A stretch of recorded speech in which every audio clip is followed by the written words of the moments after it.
اسلام نے جو سماجی نظام قائم کیا ہے اس کی بنیاد خاندان کے ادارے پر ہے۔ خاندان باہمی محبت و الفت سے بنتے ہیں۔ اس سلسلے میں مرکزی حیثیت زوجین میاں بیوی کے تعلقات پر ہے۔ مرد اور عورت کے تعلقات کی بہتری کسی معاشرے کے صحت مند ہونے کی علامت ہوتے ہیں۔ جس معاشرے میں ان دونوں کے تعلقات میں بگاڑ پیدا ہو جائے تو وہ معاشرہ کبھی پنپ نہیں سکتا۔ اسلامی نقطۂ نظر سے بھی اس کی تائید ہوتی ہے۔ چنانچہ بعض احادیث میں آتا ہے کہ میاں بیوی کے تعلقات میں اگر بگاڑ پیدا ہو جائے تو اس کی وجہ سے سب سے زیادہ خوشی شیطان کو ہوتی ہے جو اس طاق میں رہتا ہے۔ رسول اللہ صلی اللہ علیہ وآلہ وسلم نے فرمایا، ابلیس اپنا تخت پانی پر بچھاتا ہے، پھر اپنے کارندوں یعنی چیلوں کو بھیجتا ہے تاکہ وہ لوگوں کو گمراہ کریں، تو ان میں سب سے زیادہ مقرب کارندہ وہ ہوگا جو سب سے زیادہ فتنہ گر ہو۔ چنانچہ جب کوئی کارندہ چیلا آ کر اسے یہ رپورٹ دیتا ہے کہ اس نے فلاں کام کیا ہے تو کہتا ہے کہ تو نے کچھ نہیں کیا، پھر ان میں سے کوئی ایک کارندہ آ کر کہتا ہے کہ میں نے فلاں شخص اور اس کی بیوی کے درمیان جدائی پیدا کر دی ہے، تو وہ اسے قریب کر لیتا ہے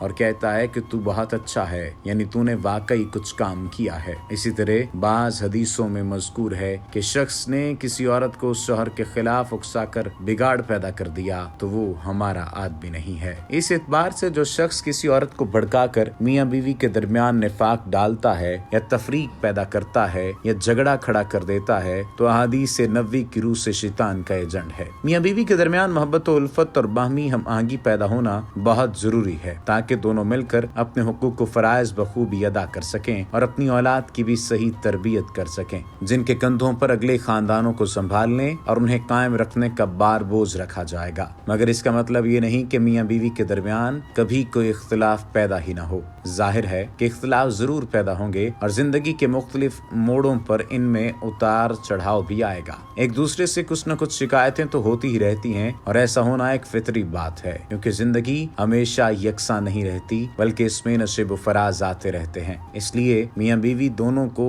ایک دوسرے کو برداشت کرنے اور جہاں تک ہو سکے آپسی اختلافات کو کم سے کم کرنے کی کوشش کرتے رہنا چاہیے۔ اس کے بغیر گاڑی چل نہیں سکتی۔ قرآن و حدیث میں زوجین کے درمیان حسن معاشرت کے سلسلے میں چند قیمتی اور پیارے اصول بیان کیے گئے ہیں جن پر اگر عمل کیا جائے تو خاندانی نظام مضبوط و مستحکم ہو سکتا ہے۔ چنانچہ اس سلسلے میں پہلا اور بنیادی اصول یہ ہے کہ زوجین یعنی میاں بیوی کے درمیان آپس میں محبت و مروت کا تعلق اس طرح قائم ہو جائے گویا کہ دونوں ایک جان دو قالب کی حیثیت رکھتے ہوں۔ اللہ تعالیٰ کا ارشاد ہے، اور اس کی ربوبیت کی نشانیوں میں سے ہے یہ بات کہ اس نے تمہارے لیے تم ہی میں سے بیویاں پیدا کیں تاکہ تم ان کے ذریعے راحت حاصل کر سکو، اور اس نے تمہارے درمیان محبت و مہربانی پیدا کر دی ہے۔ اس سلسلے میں ہمارے سامنے جناب رسول اللہ صلی اللہ علیہ وآلہ وسلم اور سیدہ خدیجہ سلام اللہ علیہا کی مثال موجود ہے۔ مولا علی علیہ السلام اور سیدہ فاطمہ الزہرا سلام اللہ علیہا کی سیرت بھی سب کے سامنے ہے۔ ہم سب کا فرض ہے کہ ان بہترین جوڑوں کی زندگی اور بالخصوص آپس کے تعلقات کا مطالعہ کریں اور اپنی ازدواجی زندگی میں بھی ان کی سیرت کی پیروی کرنے کی کوشش کریں۔